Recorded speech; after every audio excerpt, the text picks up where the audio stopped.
진심으로 감사합니다.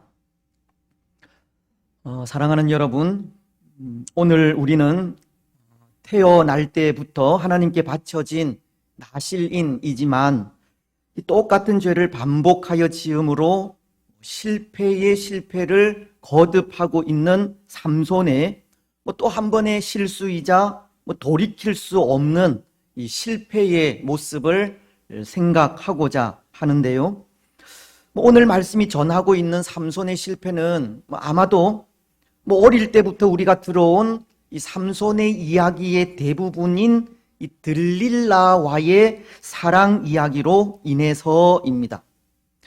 나실인으로서 하나님께서 주신 힘으로 이 사사의 직분을 감당하던 삼손이 이 블레셋의 한 여인 이 들릴라와 사랑에 빠져 그 힘의 비밀인 이 머리카락에 담긴 사연이 알려지게 되고, 삼손이 들릴라의 무릎을 베고 깊은 잠에 빠져 있는 사이 머리카락이 잘려 힘을 빼앗기는, 그래서 비참하게 이 최후를 맞이하는 이 삼손의 이야기가 오늘 본문이 전하는 내용의 일부라는 것입니다. 그런데 여러분, 때로 우리는 이 삼손과 들릴라의 이 사랑 이야기를 처음 듣게 되었을 때 어떤 생각을 하였을 것 같습니까? 그저 재미로만 듣지는 않았을 것 같은데요. 어떤 생각을 하였겠습니까? 사실 저도 무슨 생각을 했는지 잘 기억은 나지 않지만 아마 삼손의 이야기를 들으면서 그런 생각을 하지 않았을까 생각합니다. 삼손은 참 바보라는 생각입니다. 왜냐하면 삼손은 자신의 힘의 비밀을 이 들릴라에게 밝혔기 때문입니다. 나실인으로서의 구분과 이 헌신의 표시인 이 머리카락의 비밀은 절대 발설하지 말아야 했었지만 그 사실을 밝혔기 때문입니다. 아무리 들릴라의 재촉이 집요하고 또 들릴라에 대한 사랑을 놓치고 싶지 않다고 해도 이 머리카락에 담긴 비밀만은 절대 드러내지 말았어야 했으나 그렇게 하지 못하고 숨김없이 드러낸 삼손을 보면서 어린 마음에 이 삼손은 참 바보라는 생각을 하지 않았을까 하는 겁니다. 하지만 지금은 한편으로 이 삼손의 심정이 이해가 되기도 합니다. 그리고 또 한편으론 이 삼손을 우리 자신과 이 연관을 지어볼 때 오늘 우리도 삼손처럼 바보 같은 짓들을 참 많이 하고 있다는 생각도 듭니다. 먼저 이 삼손이 이해가 된다는 것은 원래 이 남자라는 존재가 이 여자 앞에 한없이 연약한 존재이기 때문입니다.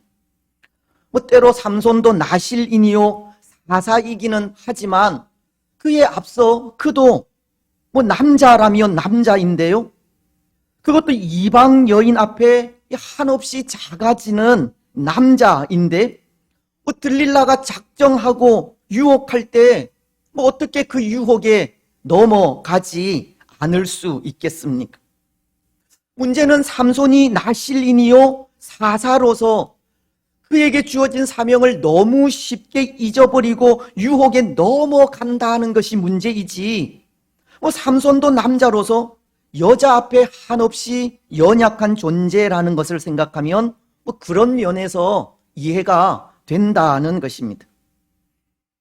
그래서 그런지는 모르겠지만 예수님은 제자들에게 기도를 가르치실 때 시험에 들지 말기를 기도하라고 하셨습니다. 마태복음은 6장 13절을 통해 이렇게 말씀하시기 때문입니다. 우리를 시험에 들게 하지 마시옵고 다만 악에서 구하시옵소서. 여기 시험은 유혹을 의미하는 단어인데요, 이 사단이 주는 유혹에 넘어가지 말라고 하시는 겁니다. 베드로전서는 5장 8절을 통해 이렇게 말씀하지 않습니까? 근신하라, 깨어라. 너희 대적 마귀가 우는 사자같이 두루 다니며 삼킬 자를 찾나니. 우리의 대적인 사탄은 우리를 삼키려고 두루 찾아다니고 있기에 늘 근신하여 깨어 있기를 당부하는 말씀이듯이 예수님도 늘 깨어서 사탄이 주는 유혹에 빠지거나 넘어가지 말라고, 시험에 들지 말기를 기도하라고 하신 겁니다. 그렇습니다. 사랑하는 여러분, 때로 오늘 우리는 우리가 남자이든 여자이든 연약한 인생으로서 이 사탄의 유혹에 너무 쉽게 넘어지는 존재이지만 늘 깨어서 정신을 차리고 시험에 들지 않기를 기도하시기 바랍니다. 오늘 우리는 하나님께서 택하여 부르신 이 순결한 하나님의 백성임을 잊지 마시기 바랍니다. 세상 앞에, 사탄의 유혹 앞에 믿음의 명예를 잘 지켜 가시기 바랍니다. 그런데 여러분, 또 한편으로 오늘 삼손의 모습을 우리 자신과 이 연관 지으면서 오늘 우리도 삼손처럼 바보 같은 짓을 많이 하고 있다는 것은 이런 이유에서가 아닌가 합니다. 이 삼손이 그 힘의 비밀을 밝히고 이 머리카락이 잘리게 되었다는 것은 결국 나실인으로서의 사명을 포기한 것을 말하는 것인데요. 오늘 우리에게도 그런 경우가 수도 없이 많다는 것 때문입니다. 오늘 삼손이 그에게 주어진 이 나실인의 의무를 잘 감당하였다면 머리카락이 밀리는 아픔도, 힘을 빼앗기는 고통도, 비참하게 최후를 맞이하는 실패도 없었을 것이지만 나실인의 의무를 어기고 그 사명을 포기한 것에 그런 실패를 맞이한 것이듯 오늘 우리도 성도로서 그 의무를 잊어버리거나 교회로서의 사명을 감당하지 못하는 것이 삼손과도 같은 모습인 것입니다. 교회인 우리가 죄와 더불어 살아가는 것이 삼손처럼 행하는 바보 같은 짓인 겁니다. 하지만 사도 바울은 고린도전서 9장 16절을 통해 이렇게 말씀하십니다. 내가 복음을 전할지라도 자랑할 것이 없음은 내가 부득불할 일임이라. 만일 복음을 전하지 아니하면 내게 화가 있을 것이로다. 그리고 17절 하반절을 통해서는 이렇게 말씀하시는데요. 내가 자의로 아니한다 할지라도 나는 사명을 받았노라. 바울은 그가 복음을 전하는 것은 사명 때문이라고 하면서 복음을 전하지 아니하면 화가 있을 것이라고 한 것입니다. 기쁨으로 복음을 전하든 어쩔 수 없이 복음을 전하든 이 사명은 우리의 의사와는 상관없이 하나님께로부터 주어진 것이기에 그 사명을 감당하지 못하면 징계를 받게 된다는 것입니다. 그런 의미에서 오늘 삼손처럼 이 사명을 잃어버리는 일은 정말 바보 같은 짓이 아닐 수 없는 것입니다. 그렇습니다. 오늘 우리는 사명을 감당해 나아가되 그것이 하나님으로부터 나온 것이기에 충성을 다하여 감당해 가시기 바랍니다. 때로 주어진 사명을 감당하지 못할 때 바울의 말처럼 화가 있을 것이라는 것을 기억하면서 성도로서의 책무를 잘 감당해 가시기를 바랍니다. 그런데 여러분, 오늘 삼손은 그런 것 같습니다. 삼손이 사사로서 그 사명을 망각한 채 이 유혹에 빠져 살아갈 때 그에게는 인간적인 고뇌가 찾아오게 되었고 바로 그것이 바울이 말한 이 화가 아닌가 합니다. 사사로서 삼손은 이 정신을 차리지 못하고 늘 깨어 기도하지 못한 그 모습이 이 시험으로 찾아오게 된 것이 이 삼손의 감정을 이 자극하는 모습이었다는 것입니다. 16절은 이런 말씀을 하고 있기 때문입니다. 날마다 그 말로 그를 재촉하여 조름에 삼손의 마음이 번뇌하여 죽을 지경이라. 여러분, 지난 주일 우리는 인간적인 욕망을 이기지 못하고 똑같은 죄를 반복하여 행하던 삼손이 또다시 가사에 있는 한 기생의 집에 들어가는 이 장면을 보았습니다. 때로 그 일에 대한 안타까움도, 이 가슴 치는 아픔도 회개도 없이 그저 죄와 더불어 즐기기 위해 이 기생의 집으로 들어가게 된 것인데요. 하나님은 그런 그에게 또 한 번의 위기를 겪게 하셨습니다. 블레셋 사람들이 그를 죽이기 위해 성문에 매복하여 밤새도록 기다리고 있었기 때문입니다. 하지만 하나님은 그 큰 위기 속에서 도우시는 하나님의 은혜를 간절히 소망하여 부르짖은 이 삼손의 부르짖음을 들으셨는지 또 한 번 큰 능력을 나타내어 주신 것이 이 삼손에게 성문짝들과 문설주 그리고 문빗장을 빼어 어깨에 메고 헤브론 앞산 꼭대기까지 가게 하셨기 때문입니다. 삼손의 연약함에도 불구하고 하나님은 또 한 번 삼손에게 은혜를 베풀어 주셨다는 것입니다. 여러분, 그렇다면 이런 은혜에 삼손은 비록 그가 사사가 아니고 나실인이 아니라 할지라도 그 삶이 새롭게 변해야 하는 것이 맞는 것 같습니다. 그렇지 않습니까? 그가 사사가 아니라 일반 백성이라 할지라도 그가 받은 그 크신 은혜에 그가 가진 옛 습성과 쓴뿌리들을 다 내어 버리는 것이 맞다는 것입니다. 아니, 당연히 버려야 합니다. 하지만 오늘 4절은 이렇게 말씀을 하고 있습니다. 이후에 삼손이 소래골짜기에 들릴라라 이름하는 여인을 사랑하매. 이후에, 즉 반복된 죄로 인해 위기를 당하였을 때 하나님의 크신 은혜로 가사의 성문짝들과 문설주 그리고 문빗장을 빼어 어깨에 메고 헤브론 앞산 꼭대기까지 간 그 이후를 말하는 겁니다. 그가 하나님의 은혜를 받은 이후라는 것입니다. 그런데 그때 어떤 일이 생기게 되었다고 합니까? 소래골짜기에 들릴라라 이름하는 여인을 사랑하게 되었다라고 합니다. 삼손은 또다시 이 반복되는 죄에 빠지게 되었다는 겁니다. 물론 삼손이 한 남자로서 한 여인을 사랑하는 일은 아무 문제가 되지 않습니다. 하지만 그것이 삼손에게 있어 문제라는 것은 삼손은 거룩한 하나님의 백성이고 들릴라는 이방인인 블레셋의 여인이라는 점입니다.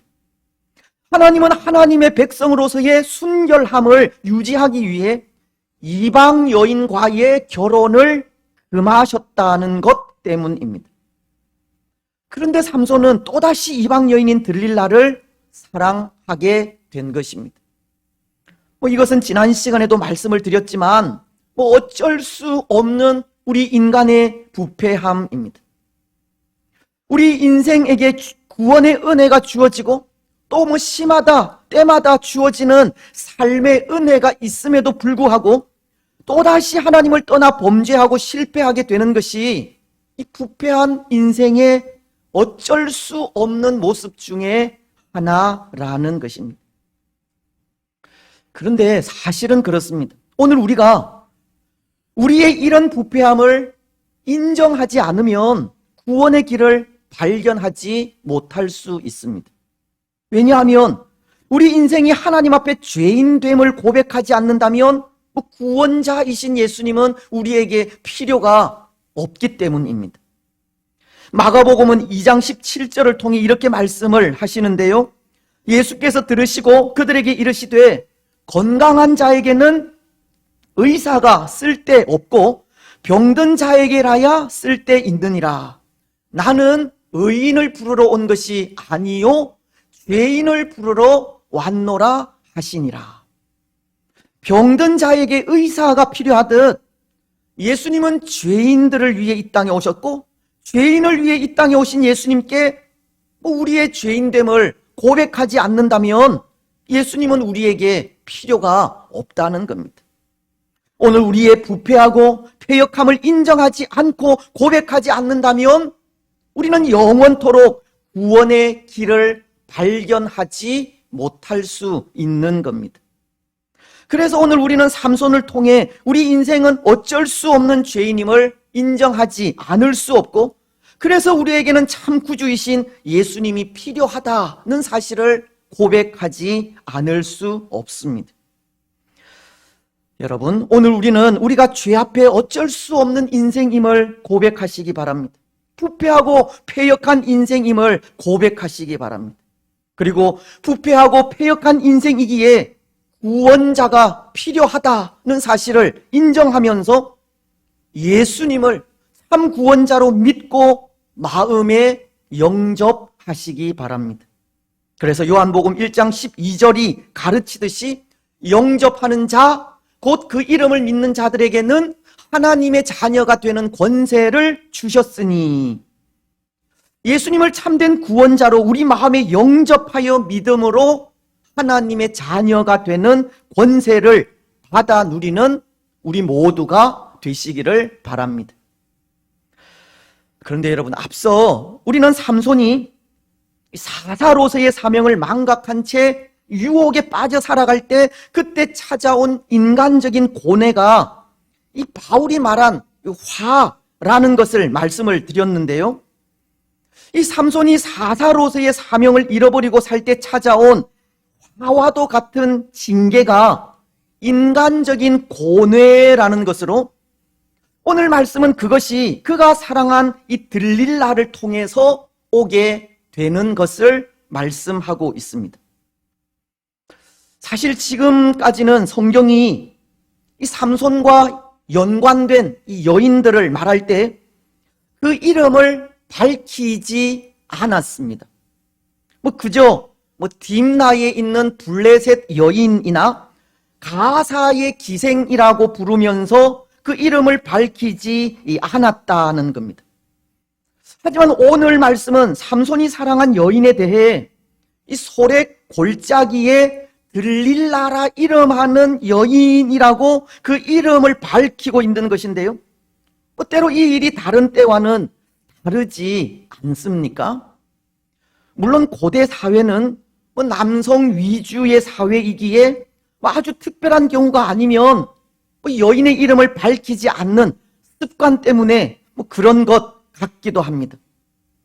하지만 오늘 들릴라의 경우 그 이름을 밝히고 있다는 것은 바로 이것이 특별한 경우라는 것을 말하는 것으로, 아마도 들릴라가 이 삼손을 죽음 속으로 몰아넣는 일에 이 결정적인 역할을 한 것 때문이 아닌가 생각이 됩니다. 들릴라라고 하는 이름은 삼손의 미래를 좌지우지하게 될 이름이기에 그 이름을 기록하고 있다는 겁니다. 근데 여기 들릴라라는 이름은 그 뜻이 매달리다라는 뜻입니다. 또는 약하게 하는 자라는 의미도 있는데요. 오늘 16절 말씀도 날마다 그 말로 그를 재촉하여 조르매라고 하듯이 삼손의 힘의 원천을 알아내기 위하여 날마다 매달리고 졸라 마침내 삼손을 약하게 한 것을 의미하는 것이 아닌가 합니다. 이 들릴라라는 그 이름 그대로 삼손을 괴롭히는 자가 되었다는 것입니다. 그래서 오늘 말씀을 보면 삼손이 들릴라를 사랑하게 되자 블레셋의 방백들이 한 일이 있습니다. 5절을 통해서인데요. 말씀은 이렇게 기록을 하십니다. 블레셋 사람의 방백들이 그 여인에게로 올라가서 그에게 이르되 삼손을 꿰어서 무엇으로 말미암아 그 큰 힘이 생기는지, 그리고 우리가 어떻게 하면 능히 그를 결박하여 굴복하게 할 수 있을는지 알아보라. 그리하면 우리가 각각 은 1100개씩을 내게 주리라 하니. 블레셋의 방백들은 이번 이 삼손을 사로잡을 수 있는 유일한 기회로 여기고는 들릴라에게 찾아가 그 힘의 원천을 밝히라고 요구하고 있는 겁니다. 물론 여기에 블레셋의 방백들이 각각 은 1100개씩을 주겠다는 이 물질 공세도 빠뜨리지 않습니다. 당시 블레셋은 아스돗, 아스글론, 가사, 가드, 에그론 이 5도시가 동맹을 이룬 그런 나라인데요. 이 5도시의 방백들이 각각 은 1100개씩을 주겠다고 합니다. 모두 5500개의 은이 되는 셈입니다. 지금으로 환산을 한다면 그 금액이 무려 2억 2천만 원쯤 되는 거액입니다. 이런 거액이라면 들릴라의 마음을 흔들어 이 삼손을 유혹하게 하기에 이 부족함이 없는 풍성한 액수인 것 같습니다. 그래서 들릴라는 이 블레셋 방백들의 매수에 삼손을 유혹하기 시작합니다. 6절은 이렇게 말씀하고 있기 때문입니다. 들릴라가 삼손에게 말하되 청하건대 당신의 큰 힘이 무엇으로 말미암아 생기며 어떻게 하면 능히 당신을 결박하여 굴복하게 할 수 있을는지 내게 말하라 하니. 때로 들릴라는 참 직설적으로 이 삼손의 힘의 원천을 묻는 것 같기도 합니다. 블레셋 방백들이 요구한 그대로 당신의 큰 힘이 무엇으로 말미암아 생기며 어떻게 하면 능히 당신을 결박하여 굴복하게 할 수 있을는지 내게 말하라고 있는 그대로 말하고 있기 때문입니다. 하지만 이 물음은 이 명령형의 권유형 전미사가 포함된 형태로 애걸하고 이 부탁하는 그런 말입니다. 이것을 다르게 번역하면 이렇게 번역할 수 있습니다. 만일 당신이 나를 사랑한다면 내가 가진 궁금증을 풀어주기 위해 내게 그 비밀을 상세하게 설명해 달라.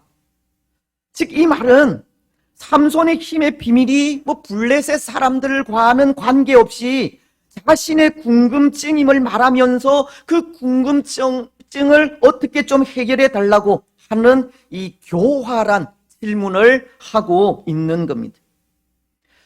근데 여러분, 보통 이런 교활함은 이 사탄의 전유물이지 않습니까? 사단은 광야에서 40일 동안 금식하시며 기도하시는 예수님에게도 바로 이런 모습으로 찾아왔기 때문입니다. 마태복음은 4장을 통해 그 일을 말씀하고 있는데요.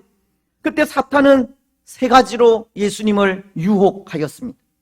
금식하셔서 줄이신 예수님께 돌로 떡을 만들라는 것이고, 예수님을 거룩한 성전 꼭대기에 세우고는 그곳에서 뛰어내리라는 것이며, 또 지극히 높은 산으로 예수님을 데리고 가 천하만국의 영광을 보이며 자기에게 엎드려 경배하라는 것입니다. 근데 여러분, 여기에는 다 사탄의 이 교활함이 들어있는 겁니다. 사단의 시험의 본질은 이 왜곡과 배반으로 먼저 돌로 떡을 만들라고 유혹할 땐 이런 말로 예수님을 유혹합니다. 마태복음 4장 3절은 시험하는 자가 예수께 나와 이르되 네가 만일 하나님의 아들이거든 명하여 이 돌들로 떡덩이가 되게 하라. 사단은 예수님께 네가 만일 하나님의 아들이거든 이라고 하면서 이 교묘하게 만일이라고 하는 이 가정법을 동원합니다. 일반적으로 가정법은 사실이 아닌 일이나 불가능한 것을 사실이나 가능한 것처럼 전제하는 화법이듯이, 사단은 예수님이 하나님의 아들이며 무한한 능력을 가진 분이심을 알면서도 마치 모르고 있는 것처럼 질문하여 이 자신의 유혹에 빠지도록 한 것입니다. 두 번째 유혹도 그렇습니다. 마태복음 4장 6절은 이렇게 말씀하는데요. 이르되 내가 만일 하나님의 아들이어든 뛰어내리라. 기록되었으되 그가 너를 위하여 그의 사자들을 명하시리니 그들이 손으로 너를 받들어 발이 돌에 부딪히지 않게 하리로다 하였느니라. 사단은 또 교묘하게 하나님의 말씀을 인용하여 만일 예수님이 하나님의 아들이면 이 높은 곳에서 떨어져도 돌에 부딪히지 않게 하실 것이 아니냐고 이 예수님을 부추기고 있는 겁니다. 이 세 번째 유혹은 그런 의미입니다. 마태복음 4장은 8절로 9절을 통해 마귀가 또 그를 데리고 지극히 높은 산으로 가서 천하 만국과 그 영광을 보여 이르되 만일 내게 엎드려 경배하면 이 모든 것을 내게 주리라. 앞선 두 번의 유혹이 실제적인 사실을 바탕으로 한 가정법이라면 이 세 번째 유혹은 앞으로 될 일을 가정한 것으로 만약 예수님이 사단에게 경배한다면 천하 만국의 모든 영광을 주겠다고 하면서 하나님 이외에 다른 신을 섬기지 말라고 하신 제1계명을 정면으로 거스르는 이 사악한 요구를 하고 있는 겁니다. 결국 사탄의 유혹은 하나님의 말씀을 왜곡되게 전하고 교묘하게 바꾸어서 하나님으로부터 멀어지게 하려는 의도가 담겨져 있는 겁니다. 오늘 들릴라가 이 삼손에게 요구하는 것도 마찬가지라는 겁니다. 들릴라는 교활하게도 블레셋 방백들의 요구를 마치 자기의 궁금증인 양 말하면서 삼손의 힘의 원천을 알려달라고 유혹하고 있는 겁니다. 때로 그것이 자신에 대한 삼손의 사랑인 양 생각하게 한 것입니다. 그런데 여러분, 이런 일이 한 번으로 그쳐진 것이 아니지 않습니까? 삼손은 자신의 힘의 원천을 말하는 것은 그것이 하나님과의 관계이기에 어떻게 하든 다른 이유를 대며 피해가려 하지만 들릴라는 그 이름 그대로 끈질기게 매달리며 가르쳐 주기를 요구하기 때문입니다. 그래서 16절이 이렇게 말하고 있는 겁니다. 날마다 그 말로 그를 재촉하여 조르매 삼손의 마음이 번뇌하여 죽을 지경이라. 삼손은 들릴라의 요구로 인해 그 마음이 번뇌하여 죽을 지경이 되기까지 괴로워하고 고민하게 된 것입니다. 이 들릴라의 집요한 요구에 이 삼손의 마음이 얼마나 힘들고 고통스러웠는지 그 정도가 죽을 지경에까지 이르게 되었다는 것입니다. 그리고는 결국 그 힘의 원천이 어디에서부터 나는지 진심을 드러내어 말하기까지 합니다. 17절 상반절은 이렇게 말하고 있기 때문입니다. 삼손이 진심을 드러내어 그에게 이르되. 이 삼손은 들릴라의 집요하고도 끈질긴 요구에 이 마음속의 비밀을 전부 드러내게 된 것입니다. 그런데 여러분, 삼손이 이렇게 진심을 드러내어 그 힘의 원천을 밝히기까지 바로 이것이 사명을 잃어버린 삼손이 당한 화요, 징계라는 겁니다.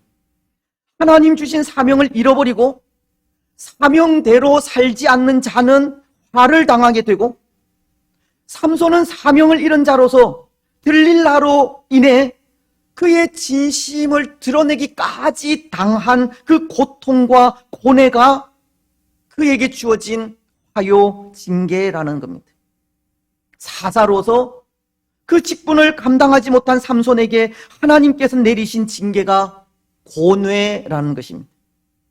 물론 이 삼손이 들릴라에게 그의 진심을 드러내므로 그는 블레셋 사람들에게 붙잡혀 머리카락이 잘리고 눈이 뽑히는 고통을 당하게 되며 그것 또한 사명을 잃어버린 삼손이 당한 징계이지만 삼손은 그 마음이 번뇌하여 죽을 지경에 이르기까지 그가 사랑하는 들릴라로 인해 겪은 인간적인 고뇌가 그에게 참으로 아프고도 무거운 징계가 된 것입니다.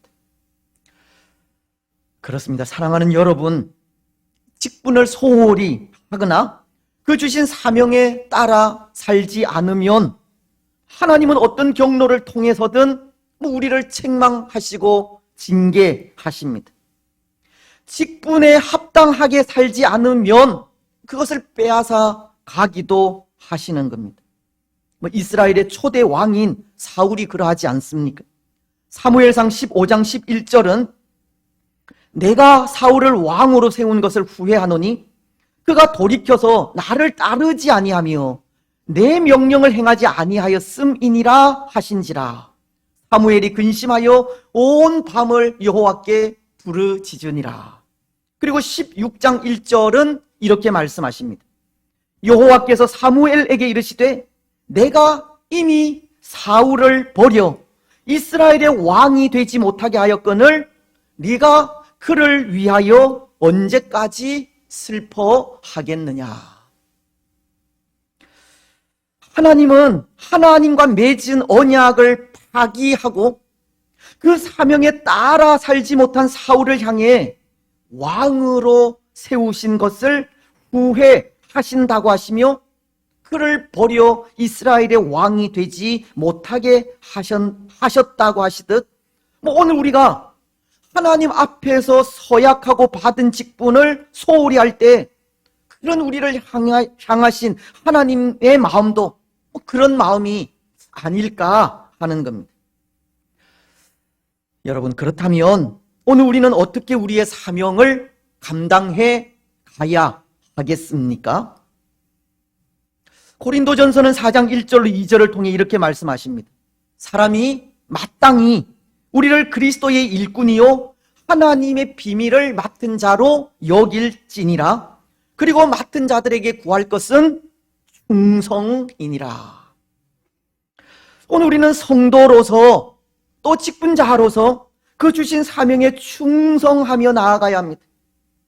때로 충성이 신실함을 말하는 단어이듯 오늘 이 시대와도 같은 위기와 혼돈의 시대 속에서도 하나님 앞에서 변함없는 신실함으로 살아가야 합니다.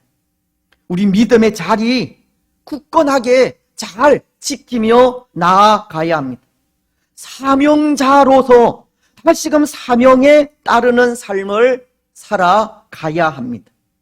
그럴 때 우리를 향하신 하나님의 마음이 후회가 아니라 착하고 충성된 종이라 우리를 불러주실 것입니다. 이제 말씀을 맺겠습니다. 사랑하는 여러분, 오늘 삼손은 또 한 번 사명을 잃어버리고 유혹에 빠지게 되었습니다. 그 결과가 그가 사랑하는 들릴라로 인해 당한 이 죽음과도 같은 번뇌였습니다. 사명을 잃어버리고 직분에 합당한 삶을 살지 못할 때 하나님은 여러 가지 모양으로 징계하시고 그리스도의 일꾼으로 충성하지 못할 때 그 마음에 안타까움을 가지시는 겁니다. 하지만 오늘 우리는 성도로서 또 직분자로서 그 이름에 합당한 삶을 살아가시기 바랍니다. 다시금 사명이 우리 마음을 주장하게 하시고 사명에 따라 충성하며 나아가시기 바랍니다. 그래서 사명에 따라 충성하는 삶을 통해 착하고 충성된 종이라 칭찬 듣는 복된 주의 성도들이 되시기를 주님의 이름으로 축복합니다. 아멘. 461장